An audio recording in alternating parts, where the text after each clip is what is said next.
Pedicure చేసుకోవడానికి డబ్బులు తీసేదా 1 2 3 సరిపోతాలే. మనం పర్సులో పెట్టుకుంటాం, సేఫ్ గా ఉంటది. ఈసారి ఎలా అయినా కష్టపడి డబ్బులు సంపాదించాలి. అయ్యి వద్దని పర్సు ఈ ఒక్కరోజు డబ్బులు నొక్కేసి రేపటి నుంచి కష్టపడిపోదాం.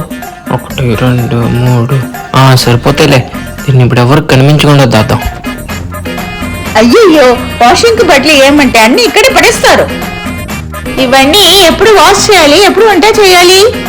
ఇదేంటి డబ్బులు పెట్టాయి? సరేలే, కూరగాయలు కొనడానికి పనికి వస్తే ఈ షుగర్ డబ్బాలో పెడదాం, సేఫ్ గా ఉంటుంది. ఏంటి ట్రాఫిక్? శిలా కొంచెం కాఫీ పెట్టు. నేను బిజీగా ఉన్నా, నువ్వే పెట్టుకో. బయట కాఫీ తాగాలంటే డబ్బులు ఉండవు, ఇంట్లో కాఫీ పెట్టుకోవాలంటే ఓపిక ఉండదు. షుగర్ డబ్బు ఇది అనుకుంటా. ఇదేంటి డబ్బులు ఉన్నాయి? పర్లే, ఈ నెల ఖర్చులు పనులు వస్తాయి. కష్టపడి సంపాదించినప్పుడు కూడా రాదు ఎంత ఆనందం. ఎక్కడ పెడదాం? మన పరిస్థితులను పెడదాం.